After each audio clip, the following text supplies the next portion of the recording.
Welcome back to Scary Hour. Tonight's story is about a noise in the kitchen that should never have been there. Get comfortable and try not to listen too closely to the sounds in your own home. Sarah's eyes snapped open. The first thing she registered was the sound. Running water, loud, steady, and coming directly from her kitchen. She lived alone. A glance at the clock confirmed her unease. 12:03 a.m. Her heart started a frantic rhythm against her ribs. She was meticulous, almost obsessive about turning everything off before bed.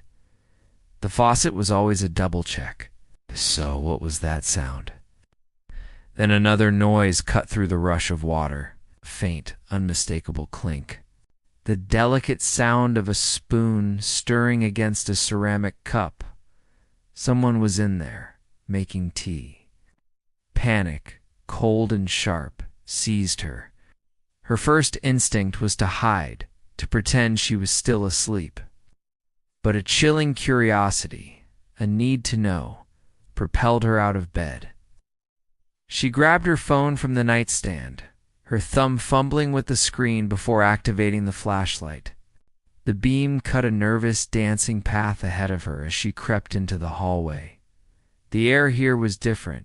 It's thicker, heavier, and impossibly cold, as if a window had been left open to a winter night, even though it was the middle of July.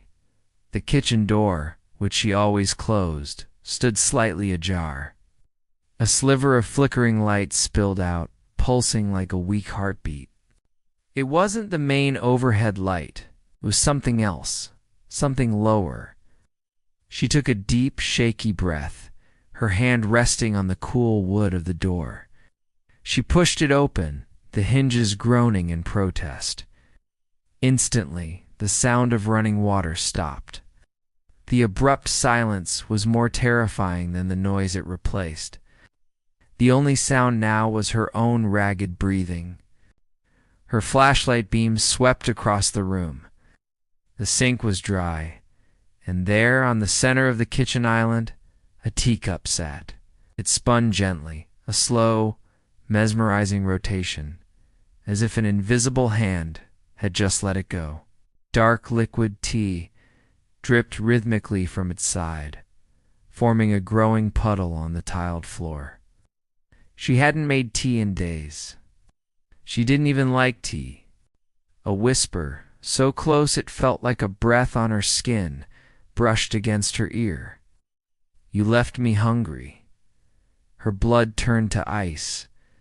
Every muscle in her body locked up. She couldn't scream, couldn't move, couldn't even breathe. The voice was dry, ancient, a rustling of dead leaves. Her flashlight beam, shaking uncontrollably, drifted towards the floor near the refrigerator. It landed on a pair of feet, bare, pale, and glistening with water, leaving wet prints on the linoleum. Her eyes traveled upwards, following the skeletal frame of a figure huddled in the shadows. It was unnaturally tall and thin, its limbs bent at odd angles. As her light reached its face, the figure slowly turned its head. The motion was jerky, inhuman. Two wide, pale eyes, devoid of any pupils, stared directly into hers. Its mouth opened, a dark, gaping hole, and another raspy whisper filled the room. At its midnight again. In that exact moment, the kitchen door slammed shut with a deafening crack that echoed through the house. The single flickering light bulb above the stove exploded in a shower of sparks, plunging the room into absolute darkness. The next morning, concerned neighbors, alerted by the uncollected newspaper on her doorstep, used a spare key to enter the apartment. They found the kitchen in disarray. The clock on the microwave had stopped, its frozen digits glowing. 12:04, and on the counter, a single teacup continued to drip, the small, dark puddle on the floor still growing.